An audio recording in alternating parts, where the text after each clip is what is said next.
Bienvenue sur le podcast de System.io, le podcast pour vous aider à lancer votre business en ligne. On analyse les stratégies les plus efficaces des meilleurs entrepreneurs du web. Bonjour et bienvenue à tous sur ce 9e épisode du podcast de System.io. Aujourd'hui, j'ai le plaisir et l'honneur d'accueillir Charles-Henri Farcy. Charles-Henri Farcy qui en fait a monté une petite agence de web marketing, donc c'est assez nouveau. Tu vas pouvoir nous en dire un peu plus. Comment ça va, Charles? Ça va et toi? Écoute, nickel. Écoute, de mon côté, je pense que je vais commencer par te raconter les bases. Ouais, tu peux te commencer par te présenter, nous dire un petit peu où en est ton business, le chiffre que ça fait, le chiffre que ça fait actuellement, puis ce que tu fais principalement, et puis voilà quoi. Bon, on va D'accord. pouvoir rebondir. Écoute, là, mon business, c'est quoi? Grosso modo, c'est une agence SMMA, donc Social Media Marketing Agency. C'est une agence web digital, web marketing pour ceux qui préfèrent. J'ai commencé il y a 3 mois. Actuellement, en juin, j'ai encaissé 9 000 euros. Voilà. Je devrais tourner fin du mois autour de 13 000, 14 000. Là, juste pour les auditeurs, donc il y a 3 mois, aujourd'hui on est le 11 juin 2021, donc tu as commencé en mars. Non, J'ai commencé la prospection le 15 mars. Voilà, 15 mars, voilà, Ouais. pour situer un petit peu. Ouais, c'est ça. Donc là, aujourd'hui, on peut dire que j'ai assez bien monté sur ce terme-là, mais je me retrouve un peu bloqué. Donc là, je vais commencer tout ce qui est processus d'automatisation. Bon, il faut dire aussi que je pars à Bali, donc je mets un petit temps mort pour me permettre de m'installer correctement. Mais je viens de nulle part, hein. Je viens vraiment de nulle part parce qu'à la base, j'avais pas fait d'études. J'avais repris mes études, j'avais fait une formation de développement web. J'étais développeur web à mon compte, mais ça me plaisait vraiment pas. C'était vraiment pas ce que je voulais faire. J'étais pas proche de mon client, j'étais proche de n'importe de personne, quoi.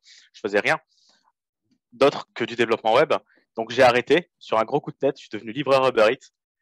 Et en faisant mes livraisons Uber Eats, j'avais acheté une formation de SMMA que je suivais tout en faisant mes livraisons Uber Eats. J'avais rejoint, à l'époque, il y avait la bulle Clubhouse. Donc c'est grâce à ça également que j'ai fait mes premiers contacts. Et en un mois, je me suis mis à la prospection. J'ai chopé mon premier client au bout de 10 jours, le deuxième au bout de 15 jours. Je suis monté très vite à 6 000 de chiffre d'affaires. Donc j'ai gagné des clients, j'en ai perdu. C'est le process aussi, hein. On peut pas faire plaisir à tout le monde, on peut pas plaire à tout le monde. Bien sûr. Et là, actuellement, ça continue de monter. Je suis en train de créer mon réseau, donc je suis en train de prendre des call messengers, des commerciaux. Je crée également un processus d'automatisation pour attirer des clients à moi-même. Donc voilà, là, tu as la plus grosse partie de ce que j'ai fait actuellement. Ouais, on va détailler un petit peu. Donc, tu disais qu'au départ, tu n'avais pas fait d'études. Et tu t'es mis au développement web. Est-ce que tu peux rapidement repasser là-dessus? À quel âge tu as commencé le développement web? Et pendant combien de temps tu as fait ça? Alors, à quel âge j'ai commencé le développement web? Je m'y étais intéressé quand j'avais 15 ans, une première fois pendant 2 mois. J'avais créé un serveur privé. J'avais totalement arrêté parce que c'était compliqué. En plus, j'avais 15 ans, j'étais jeune, instable. Et à 20 ans et demi, en prenant mon chômage, on m'a proposé une formation en développement web. Et je m'y suis intéressé. J'ai fait une formation qui durait à la base 8 mois pour valider une licence. Et puis, il s'est trouvé en fait qu'au bout de 4 mois, il y a une entreprise à qui je plaisais. Elle m'a pris en CDI et je suis revenu 4 mois plus tard pour valider mon diplôme, tout simplement. Ok. Là, tu as quel âge? Là, j'ai 23 ans. Ok, d'accord. Ah oui, ok, d'accord. Ça marche. Du coup, tu as fait développeur web pendant à peu près 2 ans, c'est ça? Ouais, 1 an et demi. Un an et demi. Ouais. Et du coup, t'en as eu un petit peu assez et t'es parti sur de la livraison Uber Eats. En fait, je faisais partie d'une société qui faisait du branding de luxe. Donc, je savais que je voulais faire du marketing digital, mais je ne savais pas vraiment dans quel domaine, je ne savais pas vraiment comment m'y prendre. Et donc, en fait, j'ai complètement phasé, j'ai complètement explosé. J'ai arrêté le développement web parce que c'était une overdose, c'était tout le temps tout seul. D'accord. Et j'ai fait de la livraison Uber Eats, en fait, pour avoir une passerelle, tu sais, pour ne pas rester sans rien faire. Et je me suis acheté une formation en SMMA, Social Media Marketing Agency, une agence pour créer une agence digitale, tout simplement. Tu l'as acheté où la formation? J'ai acheté une formation qui est sur le web, une formation auprès de Raphaël GNN. D'accord, ok. Ok. Tout simplement. J'ai acheté sa formation. Après, bon, c'est comme dans toutes les formations, hein, y a des choses que tu sais déjà, il y a des choses que tu sais pas. Mais c'est surtout la structure qui plaît. Et puis là, pour le coup, c'est certainement et à 100% les connaissances qui ont fait que j'ai pu commencer correctement. J'ai commencé à fréquenter des personnes dont je ne citerai pas les noms par respect, mais qui font 500 000 euros par mois avec leur agence digitale. D'accord. J'ai également rencontré des personnes qui commençaient de zéro, mais qui avaient des compétences totalement contraires aux miennes. Et en passant, je fais un petit coucou à Enzo, qui m'aide énormément dans mon business et qui m'a aidé à me lancer principalement dans tout ce qui était ads, donc publicité. Et donc, dès que j'avais assimilé la partie prospection et le cœur même du business, je me suis lancé en prospection. Donc, c'était le 15 mars. J'ai eu mon premier client, donc comme je t'ai dit, très rapidement. Donc, il y a bientôt 3 mois, quoi. Ouais, le premier client, c'était simplement un tunnel de vente. C'était pas la meilleure expérience client. Un client comme ça, aujourd'hui, je le reprendrai pas. D'accord, Parce pourquoi? que Ouais. c'était quelqu'un de très peu investi. Il y a des personnes avec qui on peut travailler au début qui ne sont absolument pas investies ou qui savent absolument pas comment s'y prendre. Et puis en fait, on se retrouve plutôt en assistant commercial plutôt qu'en agence digitale en fait. Ok, en fait, la personne, elle a décidé de se faire accompagner par toi et elle a dû se dire que elle avait plus rien à faire. Bah, Donc, en c'est un fait, peu ouais, c'est ça. ça. À la base, je lui ai facturé un tunnel de vente et par la suite, on avait un accord sur la publicité. Et finalement, la personne, elle n'était pas capable d'aller faire des shootings pour justement accompagner des photos dans ce tunnel de vente. C'était un coach sportif, la personne en question. C'était hyper compliqué. Et après, complètement à contrario de ça, juste après, j'ai signé un influenceur qui a 300 000 abonnés sur Instagram. Et puis là, complètement différent, quelqu'un qui sait comment s'y prendre, qui a une équipe derrière, qui m'a tout donné en 5 jours. On a pu lancer une campagne et finalement, on a fait un retour sur investissement de 21. Donc, pour 5 000 euros investis, on lui a rapporté. 21, du coup, 100 000. 130 Ouais, 000. c'était pas vraiment ça parce que, en fait, il y avait ma commission dedans exactement. Oui, oui. Mais en gros, avec 3 000 euros investis, on lui a rapporté 62 000 euros de pub. Ouais, donc, Ouais, un plutôt rendement rentable. incroyable. Un Plutôt rendement rentable. incroyable. Ouais. Et qui m'a permis également de me lancer correctement avec la suite de mes clients. C'était plus facile pour moi ensuite de closer. Donc, je t'avoue que je suis encore en développement, j'apprends sur plein de points, mais je délègue un maximum. Ouais, déjà, en 3 mois, c'est déjà des super résultats. Il y en a qui n'obtiennent pas la moitié de ça en plusieurs mois, voire un an de travail. Donc, non, c'est Ouais, un super départ de ta part, hein, de toute façon. ouais, c'est un bon départ, mais je pense que c'est surtout question au passage à l'action parce qu'avant d'avoir fait ça, je suivais plein de personnes, dont des personnes que tu avais interviewées auparavant, comme Pierre Elliott ou Roman. Ouais. Et Et Roman, je m'étais là. ouais, juste pour les auditeurs, Roman, du coup, c'est l'épisode numéro 1. Et le Pierre Elliott l'Allemand, c'est l'épisode numéro 7. Voilà, là, on est au numéro 9. Voilà, pour ceux Et que ça du coup, intéresse, c'est beaucoup de valeur dedans aussi. ah, carrément, franchement, si je peux les conseiller, pas en SMMA parce que c'est pas des personnes qui font du SMMA, et pour tout ce qui est business low ticket, franchement, Ouais. c'est des personnes que je conseille à 100%, quoi. Mm. Et du coup, je m'étais lancé dans des tonnes de business similaires au leur. Et en fait, je sais pertinemment que le problème, c'était pas le business, mais c'était moi. À l'époque, j'avais pas encore mon pourquoi, Ok. contrairement à il y a 3 mois, où je l'avais et je savais ce que je voulais faire, où je voulais en venir.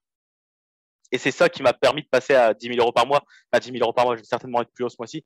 Et aujourd'hui, je me sens capable, en fait, en termes de motivation, en termes de pourquoi, en termes d'envie. Tout est lié, en fait. Et aujourd'hui, je me sens capable d'atteindre beaucoup plus de choses.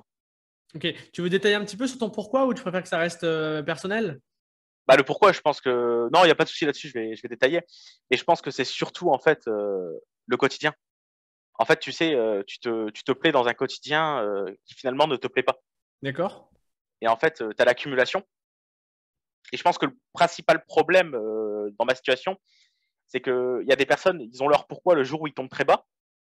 Et en fait, moi, ça a été une ligne droite. Et en fait, il y a un moment où j'ai accumulé. En fait, je me dis, en fait, le temps il est en train de passer, et je fais rien. Ok. Je fais rien, je me plais pas dans mon quotidien et je fais comme si ça me plaisait en fait. Ah, Et, t'es dans ta zone de confort et tu t'enfonces, quoi. ouais, mais en fait, tu procrastines sur des choses qui sont essentielles à ton bien-être. Mm. Au-delà du business, tu vois. Je pense que la première chose à considérer, c'est ton bien-être avant de pouvoir déclencher un business convenable. D'accord. Et donc, en fait, je me suis dit, ça y est, je me suis posé une deadline. Je me suis dit, en septembre, je ne veux plus être en France. Ah, d'accord. Je me suis dit, en septembre, je ne veux plus être en France. Et là, juste après l'euro, je pars à Bali pour une durée minimale de 6 mois. C'est important de rester en France pour l'euro au cas où. Au Ouais, cas où, ouais, on va quand même supporter. au cas où ils gagnent ou voilà, ou qu'ils arrivent loin. Mais ils vont gagner, ils vont gagner. On verra ça dans quelques semaines. Là, voilà, donc, comme je l'ai dit, on est le 16 juin, donc l'euro, ça commence ce soir, je crois. On est le 11 juin, 11 juin. Ouais, ça commence ce soir, il me semble. Et ouais, et pour quelqu'un qui sait pas vraiment, qui a pas vraiment de pourquoi, qu'est-ce que tu conseillerais? Je sais pas si tu as lu le livre Start with Why de Simon Sinek, je crois. Je sais Ouais, pas si ça te parle. ouais, si. Ouais. Donc voilà, il dit que c'est très important. Je l'ai pas lu, mais grosso modo, en résumé, c'est important d'avoir une vraie raison, un vrai pourquoi pour avoir un moteur en fait pour faire les choses. Et est-ce que toi, tu aurais des conseils à donner à quelqu'un qui chercherait son pourquoi, qui est un peu perdu, qui a Ouais. besoin de repères ou autre? Ouais, carrément. Moi, j'ai commencé à lire un livre que j'avais pas lu entier la première fois, quand j'avais pas encore mon pourquoi. C'était Père riche, Père pauvre Ouais, de Robert Kiyosaki, bien sûr. naturellement. Ouais. Et j'ai arrêté de le lire, en fait. Parce que c'était bien beau ce qu'il disait, mais en fait, tu te dis que c'est un vendeur de rêve quand t'as pas encore ton pourquoi. Ok, Et puis, j'ai lu le livre d'Anthony Novo. Il suffit d'une rencontre pour changer de vie. Donc, il a un peu passé inaperçu. Il n'y a pas grand monde qui l'a lu, mais moi, je l'ai lu. Et c'est ce livre qui a déclenché mon pourquoi. Ce d'accord. livre a déclenché mon pourquoi. Et en fait, vraiment, une fois que tu arrives à déclencher ton pourquoi, donc moi, je le conseille par la lecture et par le fait aussi d'arrêter de s'isoler dans les business en ligne et de travailler 14 heures par jour à finalement ne pas travailler parce que tu cherches à ce que tu veux faire. Et finalement, tu n'as pas ton pourquoi, donc tu cherches du matin au soir. Moi, je conseille de décrocher des écrans un peu. D'accord. À la limite, D'aller- prendre son téléphone, mettre des écouteurs, rétro-téléphone avec quelqu'un qu'on aime, quelqu'un à qui on peut se confier, et d'aller marcher 1 heure, 2 heures. Moi, j'ai eu des périodes où j'allais marcher 4, 5 heures et je parlais avec des gens au téléphone et je parlais de ce que je ressentais, de ce que je voulais faire, sans me plaindre pour autant, hein, Hmm. mais j'extériorisais pour justement savoir ce que je voulais faire en fait. Ok, une sorte de thérapie, quoi. Comme si. Ouais, une thérapie, mais vraiment intrapersonnelle. Ok. C'est vraiment sur soi-même et accepter peut-être la vision de quelqu'un d'autre Mhm. ou même pas du tout, parce que parfois le fait d'en parler, même parler au vilain petit canard. Tu peux Bien parler à sûr. ton petit canard pour vraiment en fait juste extérioriser et mieux te comprendre toi-même. Ok. Pour moi, ça a vraiment marché. Ok, c'est intéressant. Si on revient un peu plus sur l'opérationnel, donc toi, tu disais que tu avais suivi la formation et qu'ensuite, tu étais passé directement à la prospection et tu as closé ton premier client en 10 jours, ce qui est quand même une belle prouesse. Est-ce que tu Ouais. peux nous en dire plus un petit peu sur ce que tu mets en place? Alors, si tu ne veux pas donner toutes tes techniques, c'est très compréhensible, mais voilà, est-ce que tu aurais des principes ou même des hacks ou des stratégies à partager? Ah ouais, des principes complètement. Parce que pour le coup, je suis sur Instagram. D'accord? J'ai commencé à prospecter sur Instagram avec mon compte perso. Ok. Donc rien à voir, il y a des photos de moi au bar et tout. J'avais pas de site internet, j'avais pas d'Instagram pro, j'avais pas de Facebook pro. Donc j'ai rien suivi de ce que les autres disaient parce que ben finalement il y a des tas d'entrepreneurs qui disent que c'est possible sans site internet, mais eux-mêmes l'ont pas fait. Donc c'est contraignant pour les gens, ils savent pas qui suivre, ils savent pas quoi faire. Ben, moi je vous le dis, j'ai pas encore de site internet, tout simplement. C'est un principe, on n'a pas besoin de ça pour se lancer, c'est des choses qui viennent après. Selon moi et selon beaucoup d'investisseurs d'ailleurs ou d'entrepreneurs, on peut pas créer un business sans le monétiser. Et donc moi je pense que vraiment la première chose auquel vous devez penser, c'est monétiser votre business. Je vous dis de signer un contrat. Il y en a beaucoup qui vont me dire mais je sais pas ce que je dois faire après avoir signé mon contrat, je vais vendre un tunnel de vente, mais je sais pas le faire. Et vous allez apprendre. La première fois que j'ai vendu un site web, je ne savais pas faire de site web. La première fois que j'ai vendu un tunnel de vente, je ne connaissais pas les processus d'entonnoir des tunnels de vente. Et pourtant, je l'ai fait. Et j'ai appris sur le tas. Donc moi, je pense vraiment que s'il y a un conseil que je peux donner, on n'a pas besoin de savoir faire ce qu'on vend pour vendre, tout D'accord, ok, simplement. ouais. C'est assez contre-intuitif. Et du coup, donc là, quand tu as signé ton premier client 10 jours plus tard, tu l'as signé pour une prestation de tunnel de vente, c'est ça? Ouais, c'est ça. Ok, et tu savais pas faire de tunnel de vente quand tu l'as Bah, closé. j'avais des compétences en développement web, mais j'avais jamais utilisé System.io de ma vie. Ok, Et j'avais jamais étudié un processus d'entonnoir comme sur un tunnel de vente. J'avais fait des sites web, mais pas de tunnel de vente. Et j'ai appris sur le tas. Et au final, j'ai créé un tunnel de vente qui a converti à hauteur de 24%. d'accord, ok. Juste comment tu fais pour vendre quelque chose que tu connais pas? Après, tu peux connaître sans Il savoir faut, faire, c'est vrai que il c'est faut en différent, connaître mais il faut en connaître les grandes lignes. Il faut connaître les grandes lignes du sujet. d'accord, Il faut savoir ce qu'est le sujet, mais pas pour autant savoir le faire. ok. Quand vous avez un commercial dans une société qui vend 2 contrats par jour, Hmm, il vend et tout passe sur un autre processus, sur un autre hmm, secteur. hmm. C'est quelqu'un d'autre qui s'en occupe. Lui, il ne sait pas faire le produit. Il Ouais, sait c'est juste vrai. l'expliquer. T'as raison, c'est vrai, en effet. En effet. Du coup, première chose, il n'y a pas besoin forcément d'avoir un site web, des gros processus. Il faut d'abord aller au contact et vendre. C'est ça que tu dis, toi. Totalement. Pour moi, Ok. faut vraiment passer à l'action en fait et arrêter d'avoir cette peur.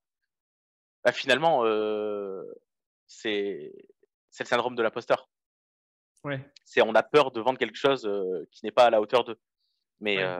Et ça pousse mais un peu à procrastiner, etc., quoi. bah Ça pousse à carrément, repousser carrément. le moment un peu inconfortable de passer à la négo, voilà, passer à la vente, passer au closing. Non, mais carrément. C'est Ok. un poison. Bon, ça, c'est le premier point. Du coup, ça, c'est intéressant. Et du coup, concrètement, toi, tu as prospecté sur Instagram. Comment tu as fait pour Ouais. prospecter sur Instagram? Qui tu ciblais? Quel message tu délivrais? Est-ce que tu avais des Alors, outils pour peut-être scaler un petit peu? Je sais pas comment. Parce que tu es quand même allé vite, signer un client en 10 jours. Voilà, est-ce que ça se passe direct que par écrit sur Instagram? Est-ce que tu fais un call au téléphone?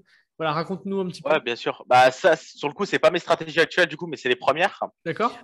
C'est simple, j'étais complètement authentique et je demandais aux personnes comment elles allaient, si je pouvais leur prendre 2 minutes. Ok. Et j'étais absolument pas dans le processus commercial où on essayait de traiter les objections et tout. Je donnais vraiment de ma personne et j'essayais de savoir si la personne avait besoin potentiellement de moi ou pas, si elle était prête à passer à l'action ou pas. Donc en fait, je mettais totalement de côté les prospects froids et je prenais les prospects minimum tièdes. Comment tu définis un prospect froid ou tiède? Tu engages la conversation et puis s'il répond, ça devient un prospect tiède. Bah, en fait, j'engage la conversation, j'essaie d'en savoir un peu plus sur son business, sur son activité actuelle.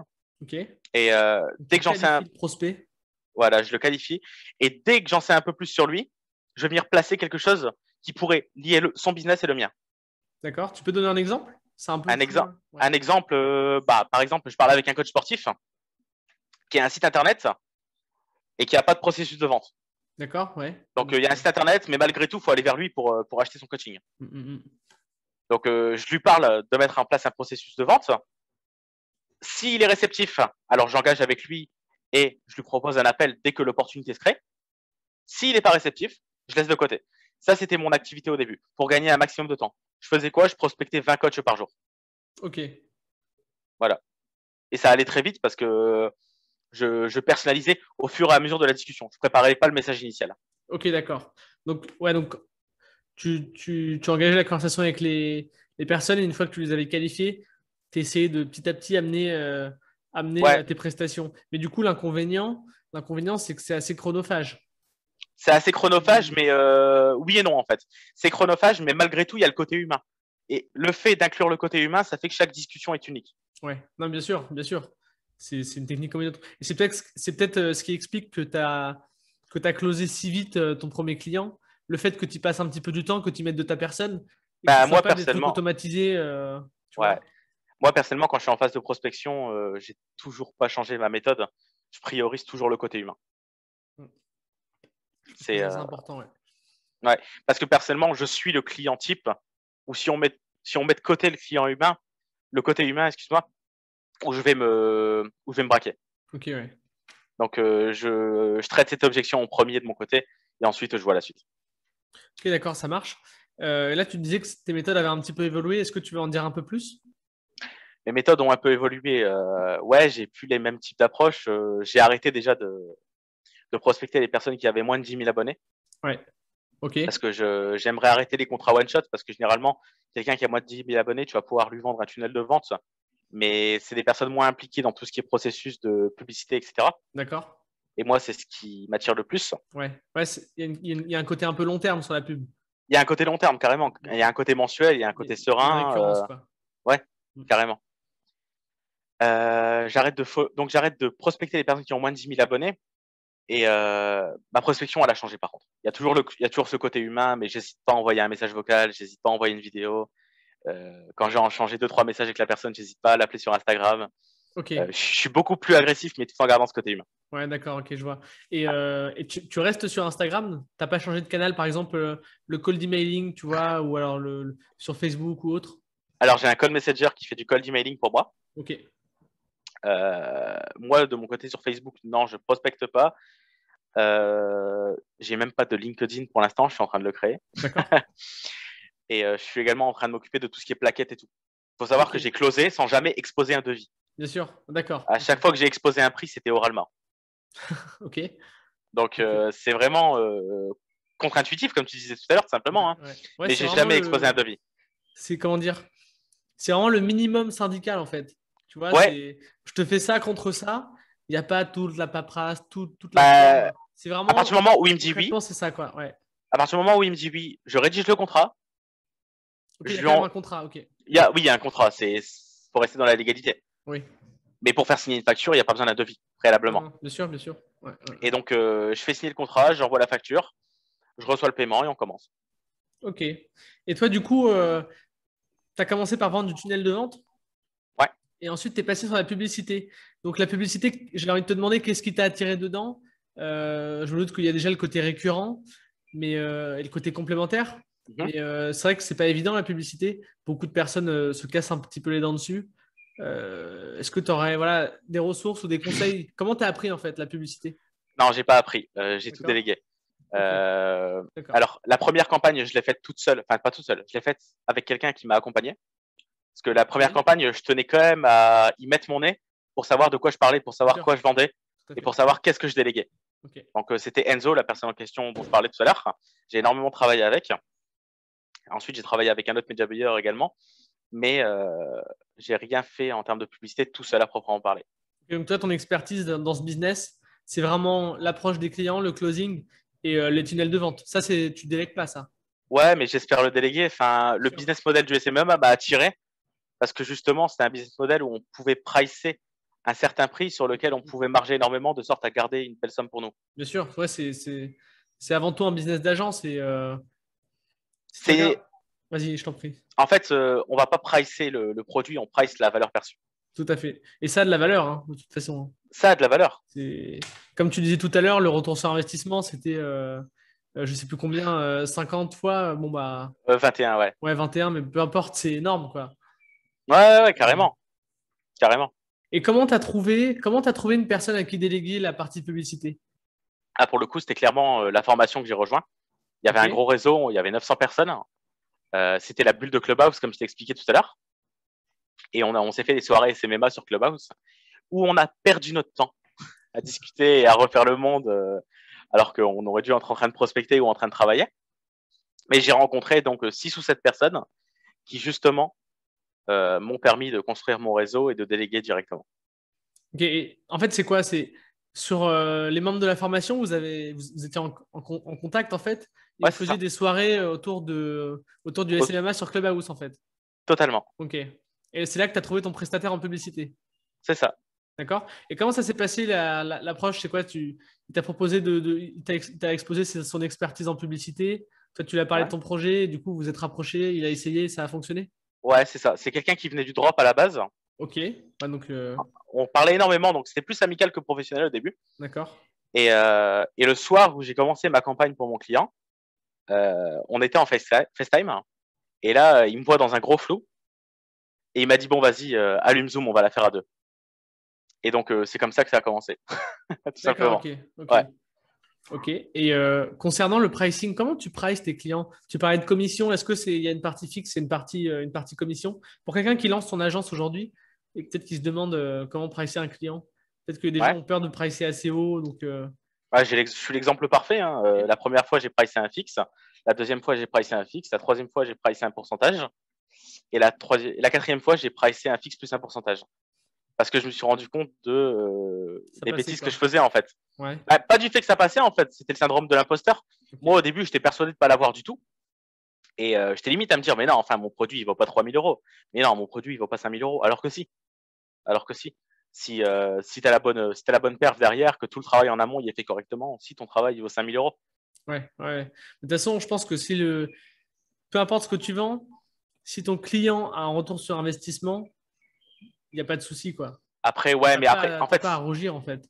pour revenir sur le pricing, ça dépend de ton secteur d'activité, ça dépend de ton modèle économique, ça dépend de ta segmentation de marché, ça dépend de plein de choses. Si je vais attaquer les petits commerçants du coin de ma rue aujourd'hui et demain les agences immobilières, Ouais, ça va être deux pricing complètement différents. c'est vrai.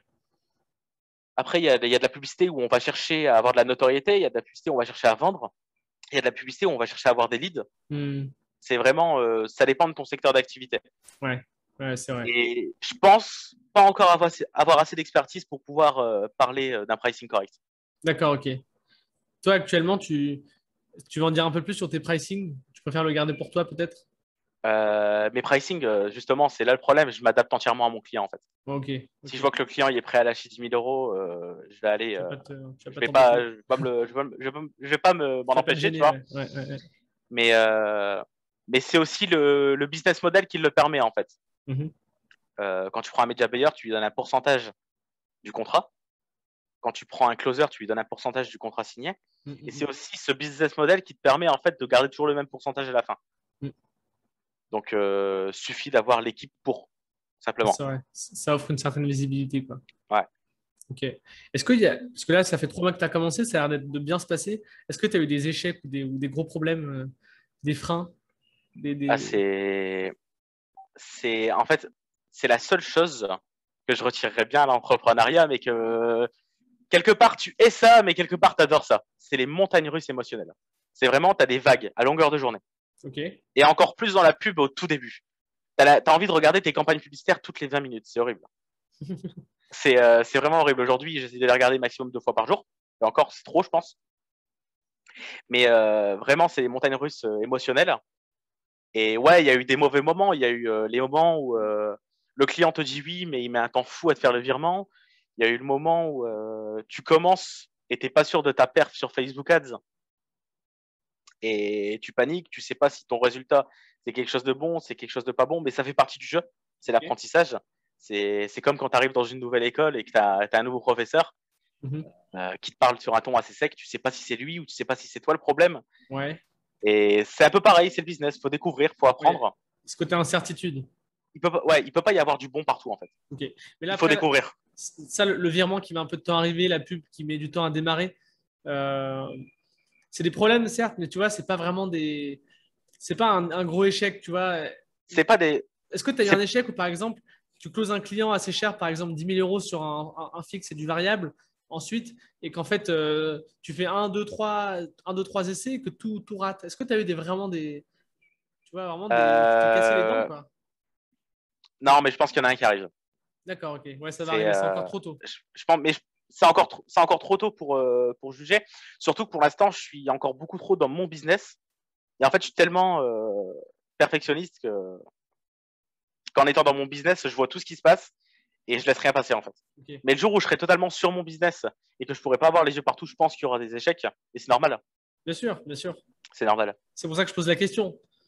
Mais ok, t'as pas encore vraiment eu de gros problèmes, ce qui est tant mieux pour Après, toi d'ailleurs.